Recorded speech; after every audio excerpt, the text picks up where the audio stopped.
want to spend too much time here. All that is to say that for myself, I actually never really learned about sustainability nor climate growing up between Canada, Hong Kong, and China. So you can see before my career life, it's pretty much blank. And I think that leads me to ultimately why I really cherished my experience at Terra. I really wish even getting earlier access to the content, the community, and the way of thinking through the Terra community. And who knows, maybe I would have shaped my career quite differently, but quite serendipitously throughout my career, whether it's with Lululemon or setting up Tom's in China, running around, impact was always an undercurrent to the activities that I did. And even for startups that we invested or advised, Carousel is Singapore's first unicorn, through which they're actually the biggest secondhand catalog to encourage people to buy and sell secondhand goods.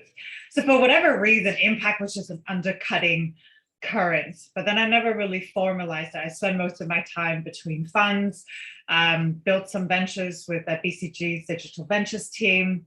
Even at Centrox Bank's CVC division, was always looking at sustainability and climate related ventures or impact ventures. And then it really took the pandemic to kind of hard set. At the time, I was with the Hong Kong family office that was really active in investing in direct-to-consumer companies in China. To give you a sense, most of these seed stage D2C startups in China throughout the pandemic, your year one, you're looking at like $15 to $20 million GMV minimum to even be thinking about raising your seed round. So it's multiples more than even, I would say, US D2C startups. And at the time, I was just asking myself, do we really need another pet shampoo or another chocolate brand or some beauty brand that makes your skin glow? All the while, it creates so much waste, plastic. And that's when it opened my eyes actually to click around and find what learning communities are and landed on Terra. And I'm really grateful for the Terra community where it really took learning, going through a lot of the content to kind of readjust my own personal thinking around the VC stack. Can we actually use this towards the sustainability tech space, which then laid the thesis for where I'm at now in Singapore with the Sustainable Future Fund.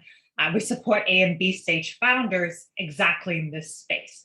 So hopefully what I've learned, what I would be sharing throughout the session today, a little bit of it is also what I learned throughout Terra. A little bit of it is as we've put together the funds, as we've gone out to do fundraising, just different nuggets that I thought would be helpful to paint the picture of where we're at as a region. I see that we have quite a lot of friends calling in also not from the region. So wanted to take a step back to set the scene a little bit. Where is Southeast Asia anyway, as it pertains to sustainability? Let's start off with SDG targets. I think that's a good framework to equalize against all the different countries that's within this part of the world. Unfortunately, the long and short of it is bad news. We are completely behind on all SDG targets for 2030 and actually regressing severely as it pertains to climate action and SDG 14 in life below water. I'll go a little bit into why I think that may be the case in some of the subsequent slides, but Southeast Asia is an important part of the world as it pertains to the sustainability conversation because we're actually home to 20% of the world's biodiversity and also 10% of the world's population, many of whom are millennials, just entering into the workforce, just growing into the middle class, middle income class. And so on these metrics alone, you would imagine that the global financial community should care. To almost add more to the problem, when you double click into a lot of these environmental issues, Southeast Asia plays a huge role. So of the global mismanaged plastic waste, even in the next 2-3 years, Southeast Asia contributes more than half of it. We also have 86% of wastewater left untreated, which is the lowest treatment rate globally. When you look at our energy mix, more than 85% of the region's energy mix is non-renewable energy sources. A lot of that tied to our proximity, to the closeness to a lot of these natural resources, job opportunities that are also created along the way that supports much of the region's GDP. Unfortunately, we also don't fare well when it comes to deforestation. We have the highest of any major tropical region globally. To really even drive home the point a little bit more, when you look at the bottom half of the 168 countries ranked according to SDGs, that's where most of our Southeast Asian nations rest. But I think in challenge and in opportunity, in challenge and in crisis, there's also opportunity. And that's why funds like ours take a lot of keen interest to look for the opportunity and the good news. I see that as twofold. So in the climate context, as well as the digital tech context. Let's start off with the climate tech context. So ADB, the Asian Development Bank, recently came out with a report to actually say, when you look combined across agriculture, circular economy, urban transport system, ocean, clean energy transition, actually collectively, it has a potential of creating 30 million jobs for the region alone. And we're already seeing some of this in the agri-tech sectors of which we invest into. And a lot of these climate tech companies are actually starting in our recent years, 68% of which were created between 2010 and 2014. But in the pandemic alone, in 1 year, we saw 10% of these companies being created. So those are really positive signals around climate tech. It's just bubbling out for this part of the world. But it's quite unique, I think, when compared to US and in Europe, which this digital leap that is supercharging the region, you don't really see that in the Western world. Let's take a look at the population. So we're home to more than 600 million population. That's 10% of the world's population. And actually more than half, close to half of them are women. You see this reflected in the amount of women who are contributing to the tech sector workforce. And also more than 18% of private funding last year were raised by women founders. This is compared to nearly 9% for US-based women founders. Maybe more surprisingly and shockingly is that 40 million users alone joined the internet throughout the pandemic. Now think about these people whom are spending their time on the apps, ordering meals, joining games, consuming online medias. It's all the same technical infrastructure to then actually deliver a lot of these climate tech solutions, be it for consumers or for corporates. And to really drive home the point, actually throughout 2020, with so much of public equity uncertainty globally, Southeast Asian stock actually fared pretty steady. And early stage ventures alone raised more than $8 billion and adding to the list of growing 30 unicorns and beyond. I think beyond the digital leap, what is also important to paint or highlight is around the trends for rapid urbanization. This is quite concerning in that in the next 15 years, actually another 100 million people will move into cities all around the region. With more urban folks comes also more carbon emissions, which comes with more waste. Now, our governments and the infrastructure stack support it to absorb this rapid urbanization and also treat the waste. I think this is an area of opportunity. With populations migrating in such mass movements also comes inherently inequality, be that access to healthcare, financial services, or education, even to infrastructure. This widening gap and divide around inequality serves part of the foundation for some of the types of startups that we're keenly looking to. When you look at even food demand, then we're expected to see more than 35% increase in the next 8 years alone. Coming back a little bit around, earlier I mentioned that we're also home to more than 20% of the world's biodiversity. This shows up around climate change in the sense that this part of the world will be disproportionately affected, and we have already started seeing the resources depleting, and ultimately that translates to potentially even 9% of GDP losses in the next 50 years. I didn't want to paint all of these statistics as a way to scare or fear mongering, but I think hopefully for those of you who are on the line, it really just gives you like almost a booster shot to say, wow, the time is now. There's really a sense of urgency. There's a big target market and fundamentally a tremendous need to affect change in this part of the world. And we as a team, when we look at what capability is needed in climate change, I think firstly, government mandates and driven agenda becomes really important. This top-down approach in many ways is the flavor that the place we call home, Kirti and I call home for Singapore, is very much the agenda. But what I wanted to highlight is where governments bring in capital, the private sector will follow. And we're seeing this in the climate and sustainability tech sector. Some of the agency names like EDBI, they've already raised more than 200 million USD last year alone for more than 25 startups. Seeds Capital is actually a deep tech fund of the government arm that co-invests with private funds like ourselves. And they've already attributed more than 120 million Sing dollars into this space, whether that's advanced materials, agri-tech. And that's really positive. So as private investors, we look to these government-driven mandates and subsidies and grants in order to help ourselves guide where our attention and investment thesis should go. And this is further amplified by Singapore's 2030 Green Plan. We're such a small little red dot in the global scheme of things, but we're also trying to take a really active position. And it's not just for Singapore alone. The agenda is really to have Singapore become the regional sustainability financing and trade hub, so that innovations from all around the Southeast Asia region could funnel through Singapore in order to get access to capital. What does the Green Plan entail? On the top line, the goal is for by 2030, we will lower and keep our carbon emission target to 65 million tons. We'll look to price carbon tax also from $5 where it is now to upwards of $80, switching our energy mix to 15% of which in renewable energy, even adding up to 130 hectares of new parks. But it actually boils down to 6 working groups. And as a private investor, we almost structure our thinking around these 6 mandates. In the case of energy mix, currently our country actually gets most 95% of our energy mix via natural gas. We're looking to switch that to increase our solar energy deployment to 5x. Little do most people know, Singapore also imports more than 90% of our food supply.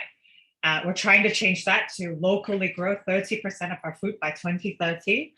Continually increasing our program and availability for green financing. And we have a very demonstrated case around Climate Impact X.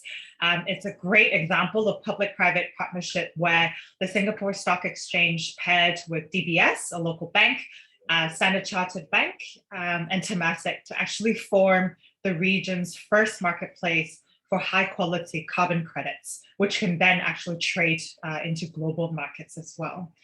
For smart cities, we also have many ambitious plans like greening 80% of our country's buildings in the next 8 years, adding 60,000 charging points, and then creating 7 totally EV-ready towns to accelerate this electrification of mobility. Lastly, because we're a trading hub, there's also tremendous grants and programs to accelerate shipping sector, aviation sector, to ultimately decarbonize the supply chain that is the backbone of much of the Southeast Asian region. So as a fund, we distill all this to say and quantify climate change is actually a $12.5 trillion market opportunity in Southeast Asia. We're seeing this already in private equity funds having contributed more than $6 billion in sustainability assets even before the pandemic. Of course, there's still much to be done. Countries like Indonesia are also joining the dialogue to want to diversify their energy mix to see more than 1/3 of their energy mix to be renewable energy. And maybe even more surprisingly is when we do consumer research, consumers in markets like Vietnam and the Philippines are already saying that they want to pay more in order to have access to sustainable products. So this is really positive for both the consumer and the corporate end of what's possible. But let's switch here. That's all really top level. Hopefully that, again, like I said, gave you a booster shot. You're like, I want to personally participate, contribute in this climate transition for the region. But who are the people involved? So I wanted to highlight both investors and founders to give you a flavor of just how much is already happening. There are angels, very active angel groups.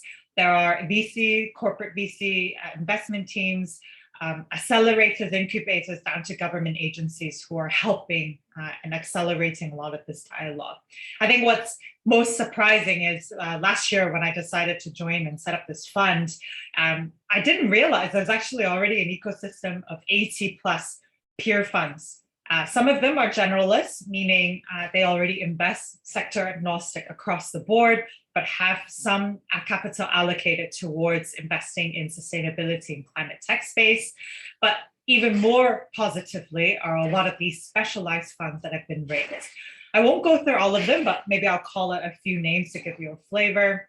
So BlackRock and Temasek have got together to start the Decarbonization Partners Fund, which is a $1 billion proposition.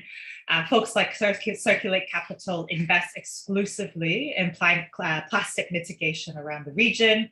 Peak Sustainability Ventures is very active in this space, but exclusively in India. Dow Foods is one of the market leaders for alternative food and protein investments in China. Wavemaker Impact, actually, they called out 100 problem statements across 10 different industry sectors, and they go and bring in founders in-house in order to solve these 100 problem statements. Earth Venture team, they just closed their new round a month ago. They backed founders in Vietnam. Empower Partners is Japan's first ESG-focused fund, bringing both Japan companies in this space, but also US and European companies to Japan to accelerate adoption. You see the same thing for specialized support in accelerators and incubators. New Energy Nexus, they help specifically founders in the energy transition space, climate fintech space. The Grow team help agri-tech founders.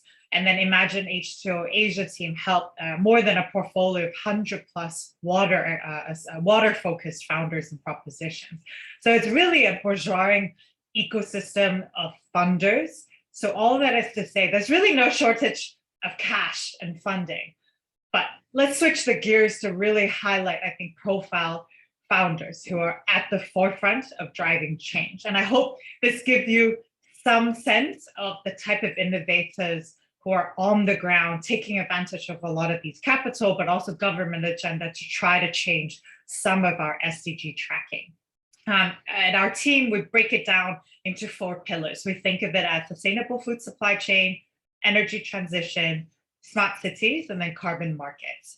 I wanted to particularly give some shout out to women founders to give you a flavor of also just how women founders are also helping to drive this change agenda. Let's start then. Unravel Carbon is actually one of probably I really admire the women founder here. She's the current YC portfolio now, going on demo day tomorrow. Just closed her totally oversubscribed seed round, but they're an enterprise software helping listcos track and reduce their carbon emissions, specializing in Asian supply chain.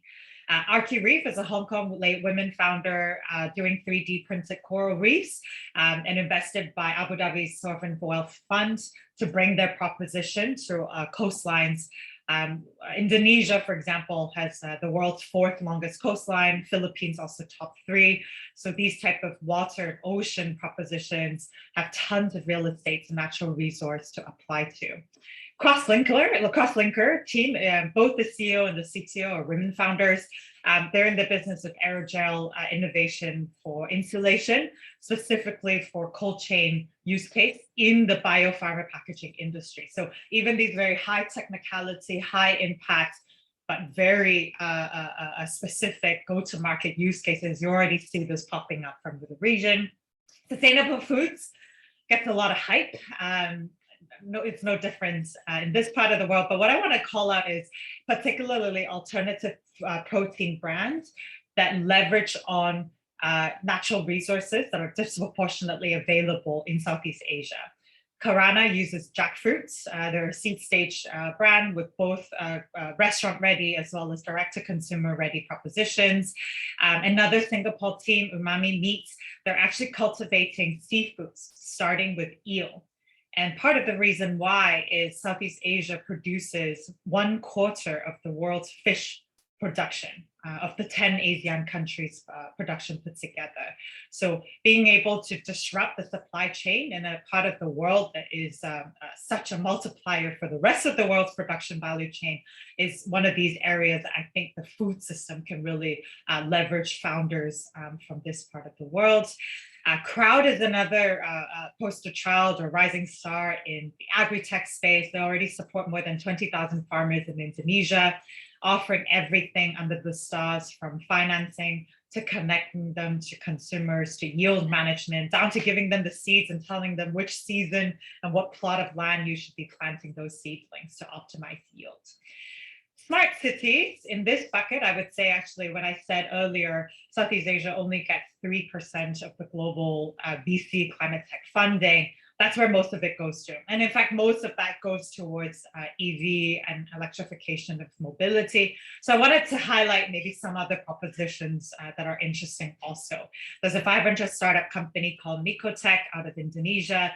They turn mushroom and agricultural waste into mycelium leather that could be adopted by luxury and fashion brands, everything from leather jackets to your Apple Watch, iWatch brand bands. Clearbot, they build robotic tugboats that goes around the oceans to pick up trash, including plastic waste, totally AI powered. You don't even need a sampan operator or fisherman to run those boats. Atextile operates in really high impact, but also tough to operate markets like Bangladesh and Cambodia. They have both an on-grid solution, which is electrifying cook stove. This is important because women typically cook in this part of the world. Without electric cook stoves, with biofueled cook stoves, a lot of them, biomass cook stoves, a lot of these women are inhaling toxic air. As such, you get more health problems. As such, they're also spending less time working and earning disposable income, which then brings back to the household. They have an off-grid solution also, which is inputting fertilizer into the biodigesters, which then spews up power to again power up the households. On the energy transition bucket, so we also see these biogas, biofuel proposition, although not a lot. I'm personally hoping to see more in Southeast Asia. The green energy team out of Thailand, they turn biogas to treat industrial wastewater and capture greenhouse gases along the way. Okra Solar, they're also a solar-enabled off-grid solution from Australia with both a hardware and software play to deliver last-mile energy to residential households. And AMD Energy is actually a quite far along company based out of Hong Kong, Series B. They pioneered this battery energy storage system stack to help construction companies to go totally emission-free. So think of it as this power generator on construction sites that can actually be battery supported, but strong enough to power even your forklifts, even the heavy machineries at a typical construction site. Carbon markets, we also have no shortage of companies innovating in the validation and the accreditation, but the two companies that I wanted to highlight, one is RIM. They compete more in the SME space to help SMEs manage their sustainability reporting and tracking, and Handprints, which is another, I call them climate action company, tech company that plugs into e-commerce sites. So as you check out, as you're deciding what payment tool you'll use in that moment of choice, you can also pick which sustainability action you want to contribute and donate part of your proceeds towards. Hopefully that gives you a little flavor of just how wide ranging and the breadth of the types of founders who are taking on board problem statements in Southeast Asia now. And again, 10% of these climate tech companies were started just in 2020 to 2021 alone throughout the pandemic. But personally, I think there's still much to be done to unlock this $12.5 trillion opportunity. Namely, they split across ecosystem support, finding and retaining more talent, be that founders, be that employees, and then ultimately building more climate tech capabilities.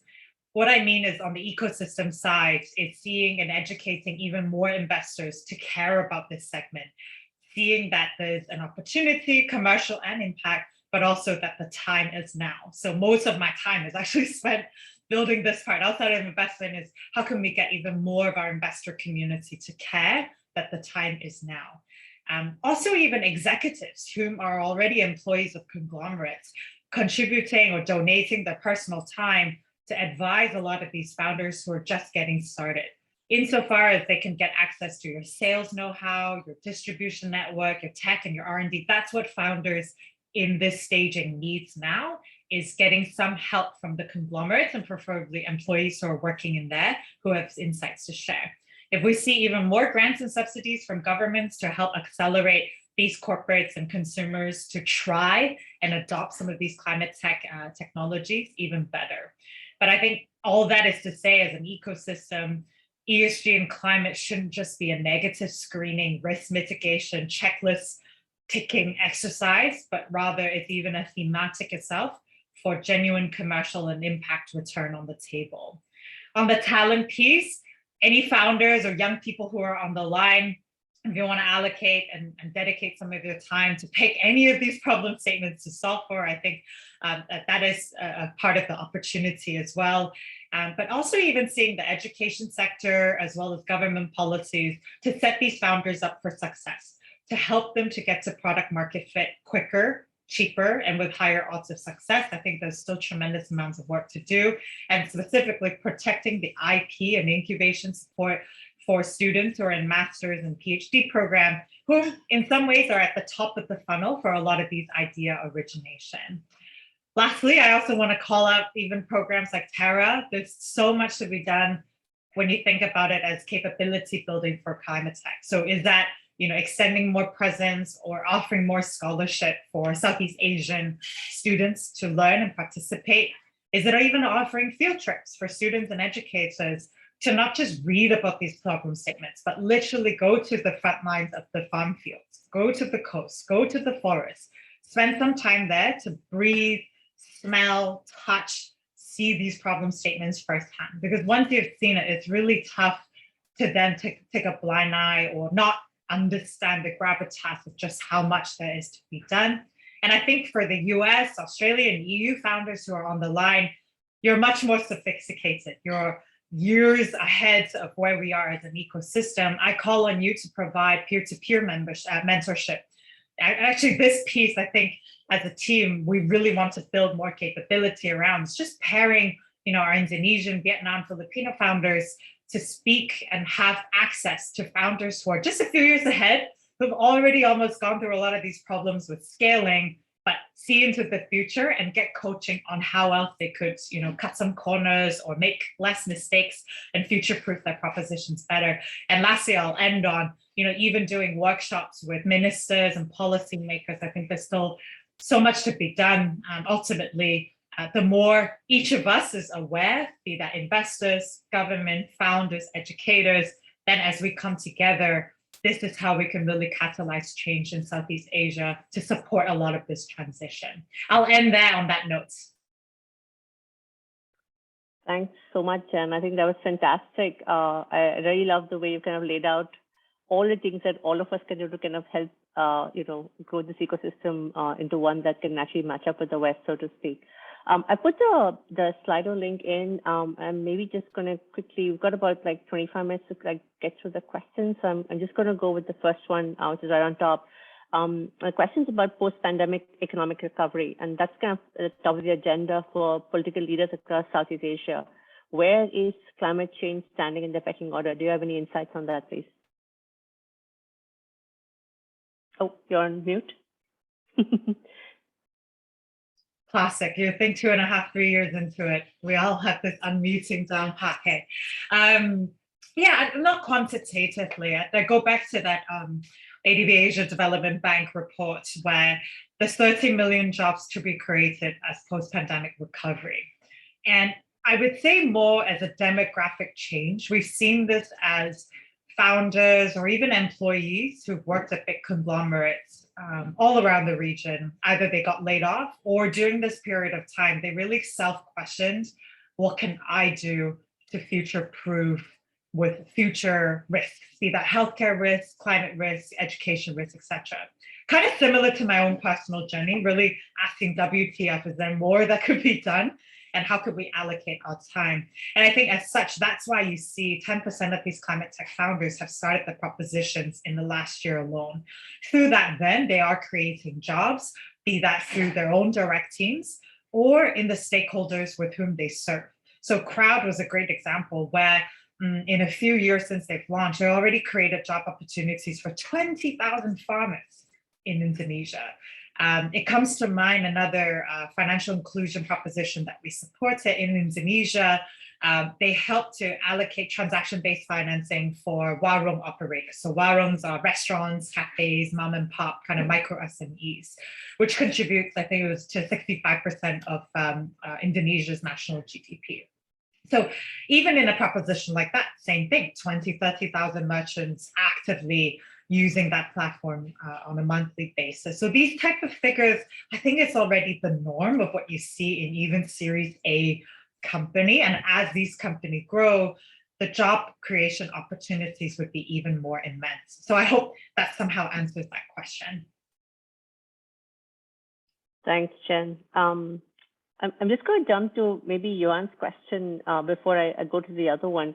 And Yuan, do you want to just come off mute and ask your question, please?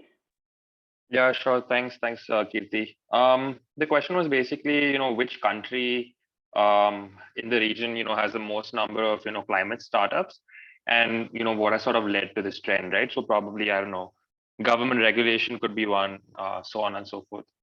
So I want to hear your views on this. Quantity is less interesting as it pertains to what's the capability or different skill set that's different. I had a few slides painting the picture around Singapore. There's cash, there's government agenda, there's timeline that's mandated by the governments, and there's co-investment. So indeed, Singapore becomes the hub for most amount of deal flow, I'd say. You even see regional founders in Philippines and Vietnam where the core of their operations are there, but they choose to domicile in Singapore as a way to access the capital, have a more insured government risk, and then a more robust legal and financial infrastructure to support their own company growth. But let's talk about capability. I think Australia is actually quite interesting. Being such a dry continent, climate tech was already happening before climate tech was even a buzzword, right?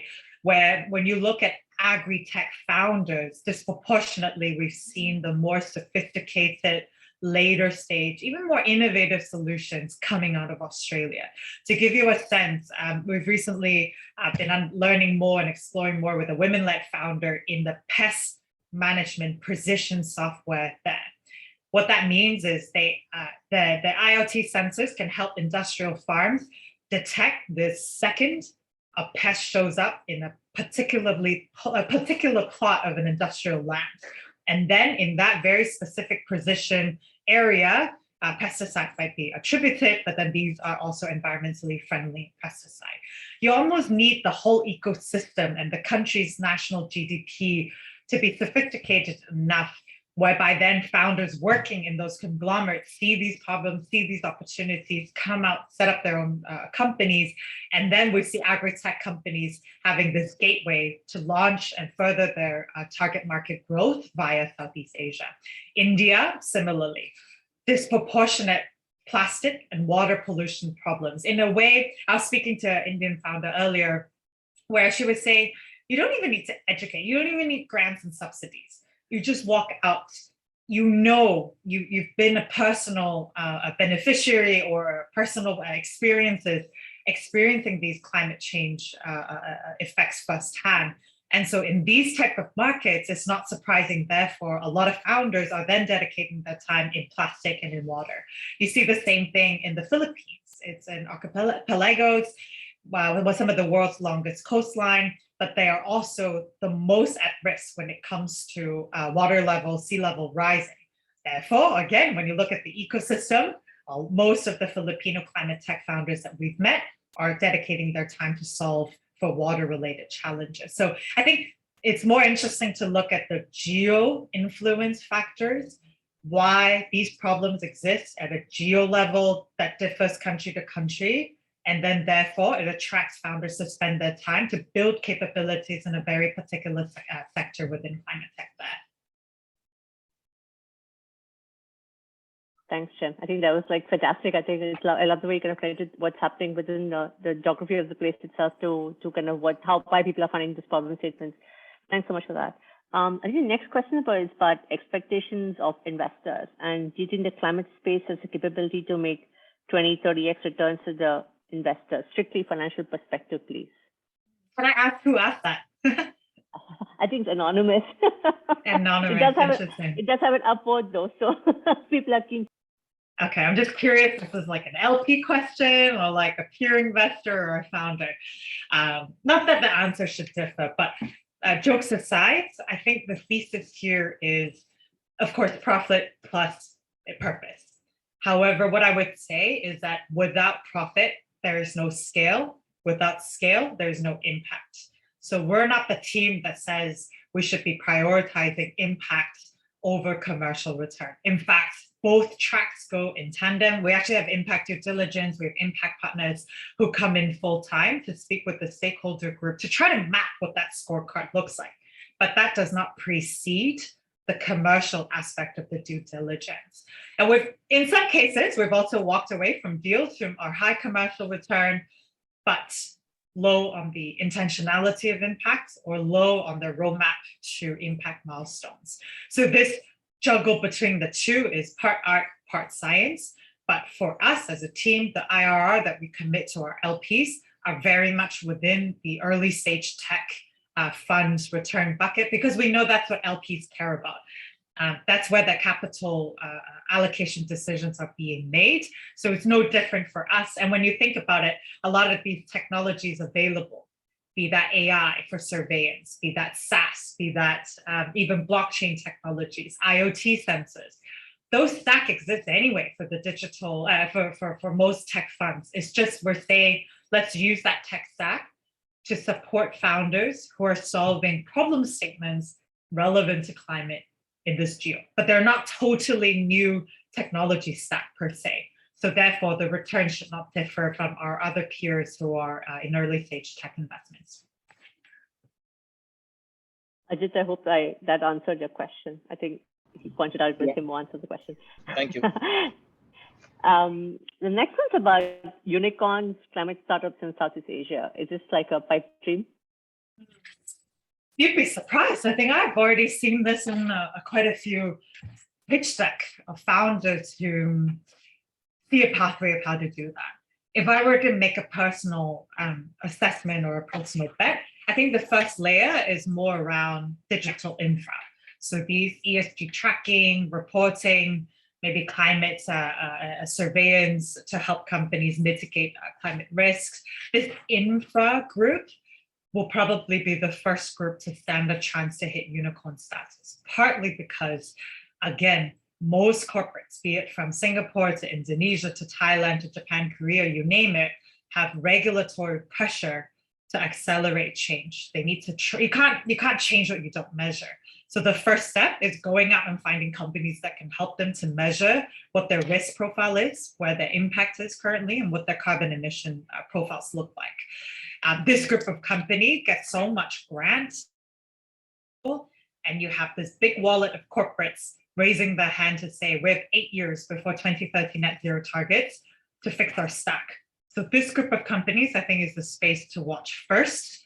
But the rest, whether that's agri-tech, agriculture, waste management, I think there's still plenty of work that needs to be done. Thanks, Jen. I think Himanshu, if you're on the call, do you want to just come off mute and ask the question? Sure, Kirti. Thank you. Thanks a lot. Can you hear me? Yes, very clearly. Yeah. Hi, Jen. Thank you. Thanks a lot for just a detailed presentation. So, Jen, my question is more about, I think you mentioned in one of your slides about the carbon credit marketplace. So, India is right now very new to that particular thing, and only the agriculture sector, very specific to farmers, have started seeing the carbon credit. So, just want to understand that how the South Asian market is growing in that sense, and how the growth looks like over there. So, hi, nice to meet you. If I were to take a stab on it, I think it's actually twofold, not just on farmers. Even we've seen forestry propositions. So this come about via startups who are helping palm oil um, type conglomerates, which get a really bad rep, and rightfully so to some extent. They work with this group of companies to digitize the forest, help to map just how much resources do they have in order to create some carbon credits that can then be traded somewhere, be it regionally, globally. You also see quite a lot of blue carbon propositions. Again, because most of our countries have such long coastlines, actually even governments are working with companies already to look at are there ways to digitize the ocean assets as well in order to add towards. But I think be that farmland, be that forest, be that blue carbon availability, the challenge in this part of the world is really how exactly do you incentivize the people of whom their livelihood is in these real estates to genuinely help you track, because it's completely disrupting their workflow if it doesn't incrementally add them more money, save time, or find them more customers. I think that's where the bottleneck of a lot of these challenge propositions are. And maybe there's actually a partnership opportunity for companies who are selling, let's say, agri-tech SaaS solutions to a significant group of farmers to then partner with some of these technology players to actually help these farmers digitize, measure, and then create some carbon credits in a really transparent and vetted way that ultimately, again, brings more cash or saves time for the people who are doing the work. The second fold to the challenge, I think, then is connecting to global markets. So in Singapore, indeed, even the stock exchange is trying to do quite a bit of work, but you see a lot of microcosms of like niche marketplaces that individually are trying to find customer groups who would buy into these credits. But I think the more opportunistic ecosystem approach is to plug into a bigger platform so that these credits can actually be vetted in an international scale. And then that's where scale potentially can come in. And then also global investor capital can come in and then support this transition. Got it. Thank you. Thanks a lot. Thanks, Jen. I think Shalini had a question about what investors are looking for when they're investing in a climate startup. Is it subject matter expertise or past experience in climate? I think it really depends. It depends on what problem statement you're trying to solve. Not exhaustively, but what comes to mind is if you're maybe building a proposition in sustainable consumer goods, less relevant whether or not you come from a climate tech background, more so, what's your personal journey in relationship to the consumer sector, right? How do you understand the audience? If it's healthcare, financial education access, similarly, industry experience, less of a priority. But if you're looking at high technical barrier domain sector, let's say chemical separation is actually one of the biggest contributing to industrial carbon emission. It's very unlikely for a non-technical founder to innovate there in a way that unlocks, a network of customers in a way that industry veteran would be. Maybe another founder who comes to mind, so the founder who is the YC entrepreneur for Unravel Carbon, her approach, she's a serial entrepreneur, didn't really come from this sector. Her approach was, when she learned about this sector and saw just how much problem there is and how much she could do to potentially solve it, she then just picked up the phone and called as many people as she knew possible. Then got introductions to folks in the climate space. And through speaking to investors, entrepreneurs, accelerators, program managers, she then actually aggregated what everyone's learning was within the climate space, formed her problem statement, which is around tracking for enterprises for list codes in the supply chain in this part of the world, go and build a company specifically for this problem statement. And then within a year, she's already, in pretty tremendous progress. So I think what I'm trying to say is, even if you don't come from a technical background, there's no shortage of climate-related problem statements to be solved. There are ways to upskill yourselves, be that through formal learning, informal learning, talking to people who are smarter than ourselves in order to form your perspective, and then off you go. But choose the domain and the sector in a way where technical knowledge is not a barrier to your success. Thanks, Jen. I'm just going to jump to queue to Pete's question right at the bottom there. And I think he's asked about early stage funding options for startups. So maybe you can tackle that before we go to we've got about 10 minutes. I'm going to try and cover 3 more questions at least before we wrap up. Wow, Kirsty, really putting me on the hot seat. What was the question again?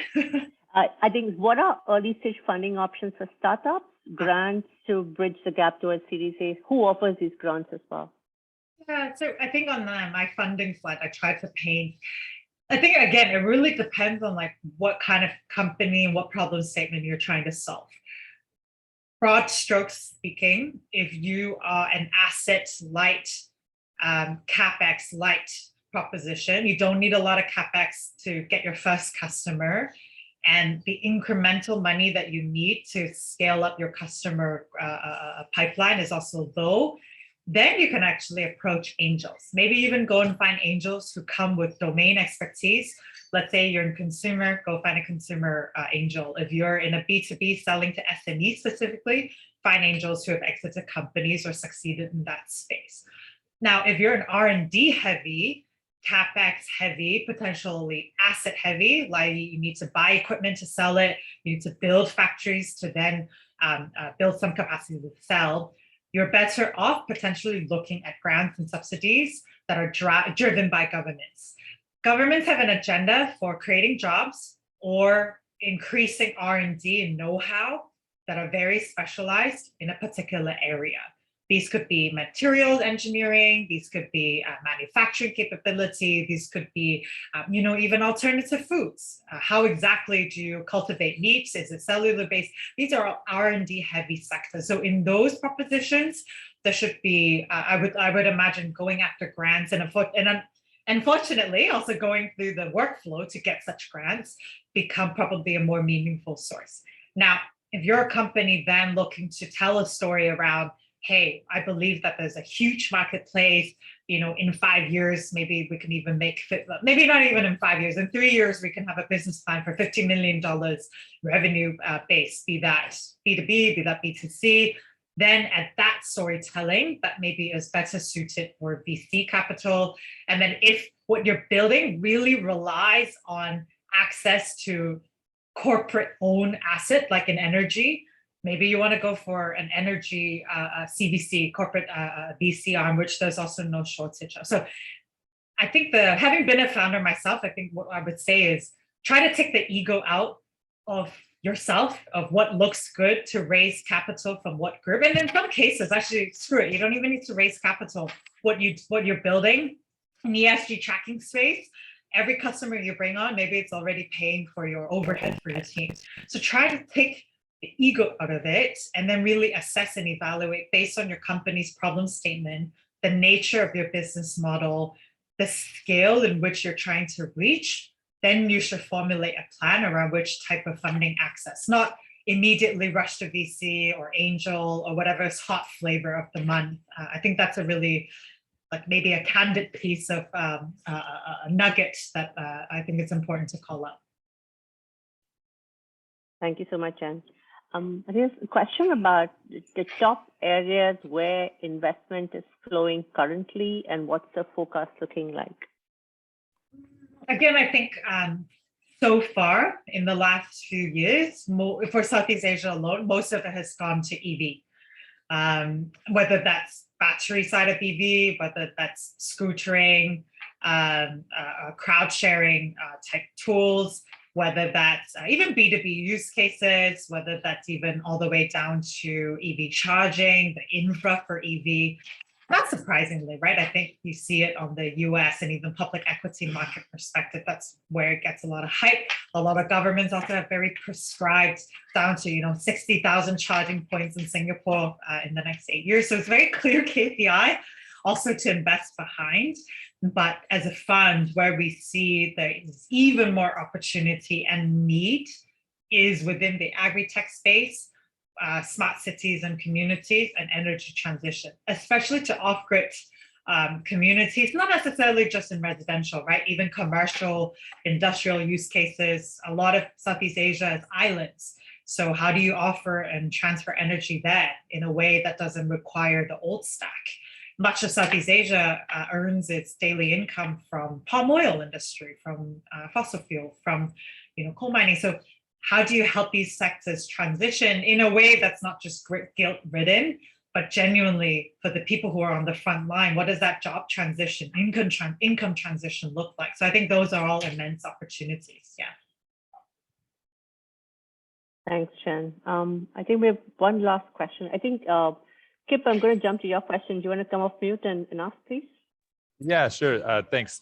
Yeah, the question I had was, what do you think needs to be increased the most, or is potentially the missing elements that might be missing in the ecosystem that would help advance everything the most, whether it's with startups or investors or government? You largely answered this at the end of the presentation, but I asked the question prior to that, but maybe there's some additional ideas that you have just that would just help increase all the activity and the momentum with everything the most.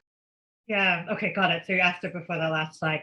I genuinely stand behind that last slide. All the ingredients need to come together. It's not one over the other.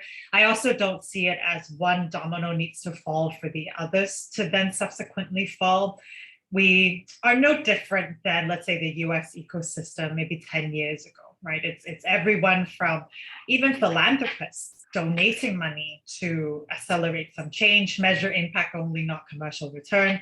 Then you have like really specialized funds like the Elemental, the powerhouse of the world to come in, bring in technical domain expertise to vet ventures and know exactly what's the technical know-how needed for higher success, odds of success. Then you need government schemes, tax breaks, subsidies, even education programs, curriculum reform to even inspire new class of entrepreneurs to care about this domain earlier in a way that when I was going to school, I didn't even think about climate change, let's say thinking about career decisions around it. I mean, no way. And then lastly is this peer-to-peer support and seeing success examples also of peers who have gone by an exit. That doesn't have to necessarily be unicorn. I think there's tremendous M&A opportunity for consolidation, again, before 2030 net zero targets, where industry conglomerates will be shopping. They will need to buy a proposition to diversify their revenue mix or to mitigate against revenues that they've lost. So as these founders exit, those become success examples to then hopefully inspire a new class of entrepreneurs who also want, to see themselves, to take a piece of the pie and join in on the action. Thanks, Jen. No worries. I think we're going to stop now in the interest of time. Thank you so much, Jen. That was phenomenal. I think all of us got a great glimpse. And I think it was like, as Mayank put it very right, it was like a whirlwind tour of what's going to happen in Southeast Asia. And you gave us great insights as well. So thank you so much for making the time. And thanks so much for coming along, everybody. I'll send along the recording as well. So in case you've missed out or you want to have any questions, you can always kind of come back to us. Thanks so much. Thank you. Thank you, everyone. Bye-bye. Thanks for dialing in. Bye. Thank you. Bye-bye.